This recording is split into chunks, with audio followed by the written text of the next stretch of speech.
Right, so hey everyone and welcome back to another budget photography video. So, backpacks. We all love backpacks. No we don't, we just like collecting lots of them. So recently I upgraded to the K&F Concept backpack, a really good backpack. And I've done a review on it. Go check it out. And I keep putting my face in the way of the light, so you guys can't see me. Let's sort that out, shall we? So I upgraded to the K&F Concept. A really good bag. I've done a review, blah, blah, blah. Now, I upgraded from another really good bag. The Lowpro Tahoe 150 BP. A really good bag. Look, and it's also really small, but that's its downfall. If you compare it to this one and that, I don't if I have to move back. Look at the size difference between the, now I'm not even in focus, between the two bags. They're night and day. Now, the reason that I upgraded from the Lowpro Tahoe was mainly because of size. Because, well, I shoot now with two cameras. I mean, I was going to shoot with the 5D just over here, but this is the second time that I've tried to record this video, and it wasn't the 5D's fault. I was going to have two cameras set up. I've got my big tripod set over just there that this was on.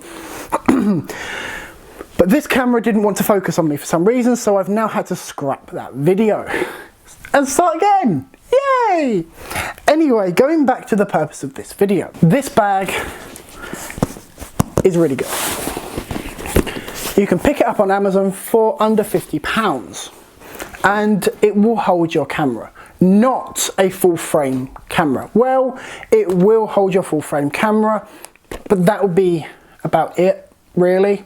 It was never designed to handle a full frame body. It was designed to handle maybe a mirrorless camera or a crop censored body like this 700D. And the thing is, a lot of the time I also have a battery grip on the bottom of the 5D Mark II so that I get longer battery life on there, and I also have a vertical grip so that it's just easier for me to use. Yes, it adds more weight to it, but that's fine. I'm not worried about the weight.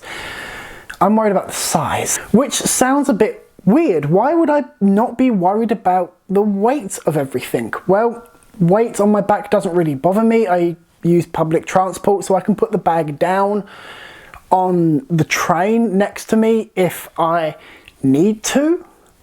But there is an inherent problem with doing that because it can make it very, very easy for thieves to undo your bag. And this bag has that problem because you can only access your gear at the front, just like that.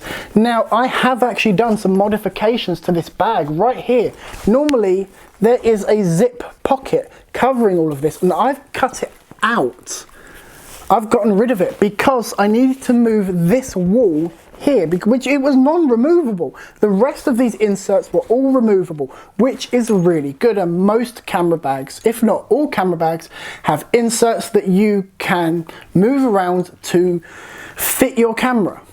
But this wall insert thing here couldn't really move, so I needed to cut this lot out so that I could move this back to accommodate the bigger body of the 5D Mark II. And it got to the point of where I wasn't really carrying much else apart from the 5D and maybe a tripod or a monopod, and that just wasn't really enough for me. I needed to carry more. Now you're probably saying, well, Alex, why don't you just, go mirrorless? Because I don't really want to go mirrorless. I still enjoy using my 5D Mark II and my 700D. So I upgraded my backpack to the K&F Concept backpack. Anyway, as I said, this bag opens at the front. It has lots of different compartments for all of your lenses and your body for wherever you want to put it. And one of my favorite features is here in the lid of the bag. That there is a pocket for spare SD cards if you have any. So if you've got one in your camera, you can put a spare one in your bag and get it quite easily. Another feature of this backpack is here at the front yet again. So I'm going to do up the main compartment.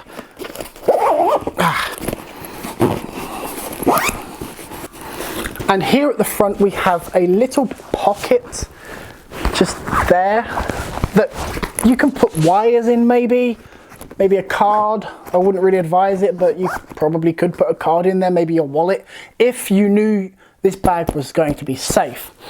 But my favorite feature of this bag is this secondary pocket here, because within this secondary pocket are these other pockets. Now this one here is a laptop holder, or an iPad holder for my case. I used it to hold my iPad. Like, what? Now, a lot of camera bags do have that feature of holding a laptop.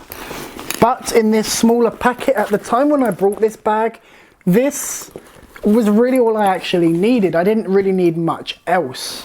And look, you even have room for a notepad and pens and anything else that you just might need whilst on a shoot. So it is really good, but another downside to this bag is the fact that it's not weather resistant like the K&F Concept.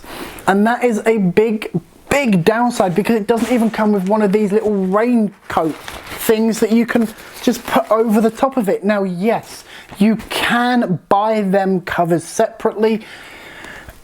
I'm sure that Lowpro even probably sell them themselves, but it doesn't come with the bag, and that is a big downer. Now, on the plus side, I have been out in the rain with the Lowpro, and so far, touch wood, I've never had any problems in the rain. But in the circumstances that I actually do work in sometimes, I don't really trust it with my gear, especially how a lot of the time I'm carrying around, as I said, the 5D, the 700D, the iPad, my mobile, and lots of other different things. I don't really want to run the risk of getting it all wet and not being able to deliver my content to either YouTube or another client. So if you do get the Lowpro Tahoe BP 150, I would suggest getting a little coat for it as well.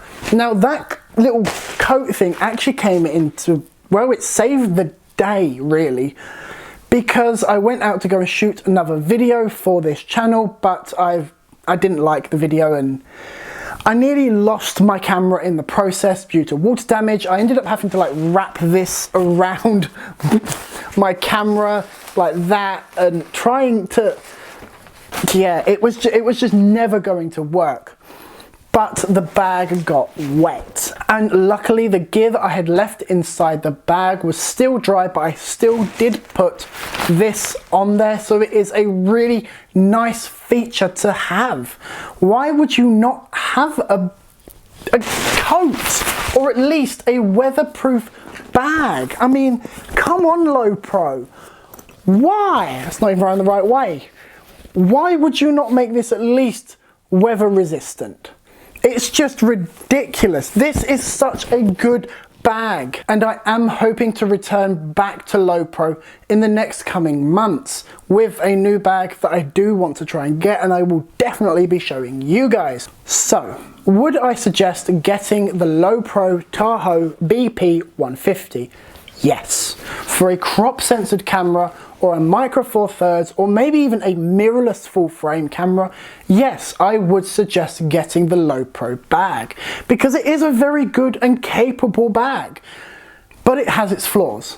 So would I suggest getting the Lowpro bag? Yes, especially when you can pick out for around £50 UK. I won't put a link in the description because prices change and I don't want to put in a dodgy seller and stuff like that, so I'm going to let you guys find it yourselves. It is called the Lowpro Tahoe BP 150, and I will put it in some B-roll.